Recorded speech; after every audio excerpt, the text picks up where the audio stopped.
લહેરાયો છે ત્યારે હવે વાત કરીશું પરિણામ બાદના પોલિટિક્સની।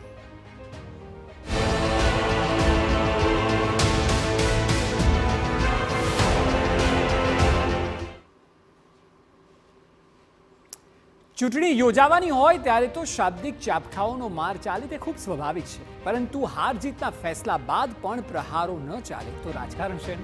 જે જીતે તે પ્રજાનો આભાર માને, જે હારે તે સામે પક્ષનો વાંક કાઢે। જો કે વાવમાં કોંગ્રેસની હાર માટે તેનો ઘમંડ જવાબદાર છે તેવો દાવો ભાજપ કરે છે। વાવ પેટા ચૂંટણીમાં ભાજપે છેલ્લા રાઉન્ડમાં સિક્સર ફટકારીને જીત હાંસલ કરી અને હવે ચાબખાઓના ફટકા કોંગ્રેસ પર શરૂ કર્યા છે।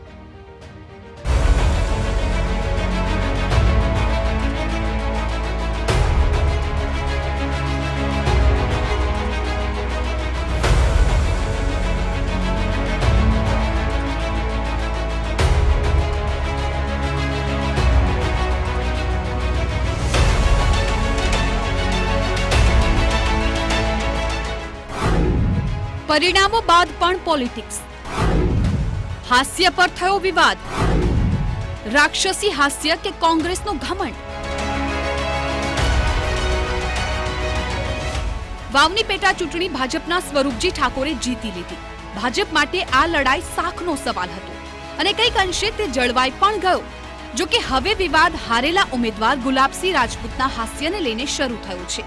આ દ્રશ્યો 13 નવેમ્બરના છે, જ્યારે વાવની બેઠક માટે મતદાન હતું। આ સમયે બંને ઉમેદવારો આમને સામને થયા। જો કે અહીં ગુલાબસિંહ રાજપૂતે સ્વરૂપજી સાથે હાથ ન મિલાવ્યો અને હસતા હસતા કહ્યું કે જીત તો કોંગ્રેસની જ થવાની છે। જુઓ પહેલા એ દ્રશ્યો।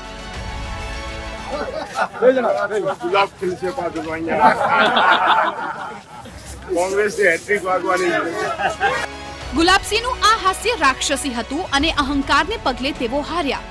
આ આરોપ લગાવ્યો છે ધારાસભ્ય અલ્પેશ ઠાકોરે અને ગુલાબસિંહ પર નિશાન તાક્યું। અલ્પેશે સ્વરૂપજીની જીત બાદ યોજાયેલી એક સભામાં ગુલાબસિંહ પર પ્રહાર કર્યો। તેઓએ ચૂંટણીના મતદાન સમયે સ્વરૂપજી સાથે હાથ ન મિલાવવા બદલ ગુલાબસિંહ પર પ્રહાર કર્યો।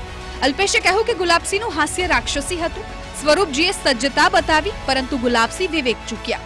ગુલાબસિંહને હેટ્રિક મારવી હતી, પરંતુ મતદારોએ હેટ્રિક મારીને ગુલાબસિંહને ઘરનો રસ્તો બતાવી દીધો।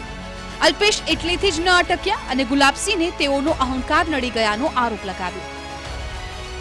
ચૂંટણી તે લડાતી હોય, પણ એક સામાન્ય સીધો ભોળો ભાળો માણસ એની સજ્જનતા, એના સંસ્કાર બતાવી અને હાથ લાંબો કરે અને સામે એક રાક્ષસી હાસ્ય બતાવી અને ત્રીજી વાર હેટ્રિક મારવાની છે, લોકોએ હેટ્રિક મારી દીધી કે તારી હેટ્રિક ના વાગવા દીધી।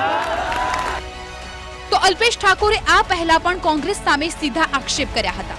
આરોપ હતો તેમાં ઠાકોર સમાજને વેર વિખેર કરવાનો। અલ્પેશ ઠાકોરે તો એટલે સુધી કહ્યું હતું કે તેમને પણ હેરાન કરાયા, પરંતુ જનતાએ આ તમામ કાવા દાવાનો જવાબ કોંગ્રેસને આપી દીધો। સ્વાભાવિક જ વાવમાં ઠાકોર મતદારો વધુ હતા અને ભાજપે ઠાકોર ઉમેદવાર પસંદ કર્યા હતા। ત્યારથી જ જાતિનું રાજકારણ વધુ ચગ્યું હતું। ગેનીબેન ઠાકોરને નામે કોંગ્રેસે ઠાકોર મતદારોને આકર્ષવાનો પણ પ્રયાસ કર્યો હતો। જો કે અલ્પેશ ઠાકોરનું માનીએ તો ઠાકોર સમાજે પણ એક તરફી મતદાન કરીને ભાજપને જીતાડી કોંગ્રેસને જવાબ આપી દીધો છે।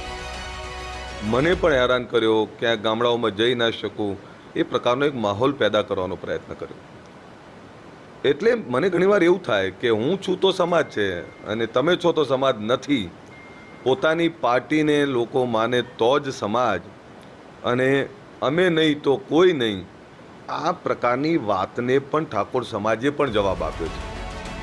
વાવની પેટા ચૂંટણીના પરિણામો પણ રસાકસી ભર્યા હતા। 23 રાઉન્ડની મતગણતરીમાં 19 રાઉન્ડ સુધી તો કોંગ્રેસના ગુલાબસિંહ રાજપૂત જ સારી એવી લીડથી આગળ હતા।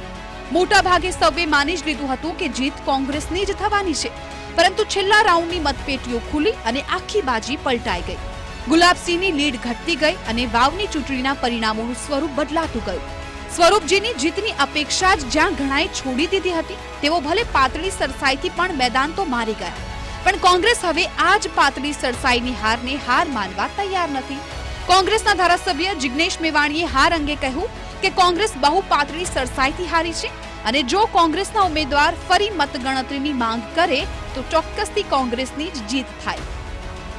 વાવની ચૂંટણી એ બહુ જ અત્યંત પાતળી સરસાઈથી હાર્યા છીએ, એટલે કોંગ્રેસ માટે હાર ખરી, પણ ઘટ ધ્વસ્ત થાય એવી હાલત એટલા માટે નથી કે આજે પણ અમારા ધારાસભ્યોમાંથી 3 ધારાસભ્યો અને એક સાંસદ સભ્ય ક્યાંય હોય તો એ બનાસકાંઠા જિલ્લામાં છે. બનાસકાંઠા જિલ્લો એ કોંગ્રેસનો ગઢ તરીકે અકબંધ રહેશે. ગુલાબસિંહભાઈની હાર એ બહુ જ પાતળી સરસાઈની હાર છે. હું તો માગણી કરું છું કે એમણે રીકાઉન્ટિંગ માગવું જોઈએ અને કદાચ રીકાઉન્ટિંગમાં એમની જીત થાય એવું પણ બને. એક વાત તો સાચી કે ભાજપે આ એક બેઠક જીતવા પ્રધાનોની ફોજ લગાવી હતી, કારણ કે લોકસભામાં હારેલી બેઠકનો બદલો પણ લેવાનો હતો. કંઈક એવું જ કરી પણ બતાવ્યું. જો કે હવે તો એ નક્કી થઈ ગયું કે વાવમાં ગુલાબ ખીલી ન શક્યું. આશા રાખીએ કે રાજકીય આક્ષેપબાજીઓ ઓછી અને હવે પ્રજાએ જે આશાઓ સાથે પ્રતિનિધિને ચૂંટ્યા છે તે કામ પાર પડે. Bureau report, TV9.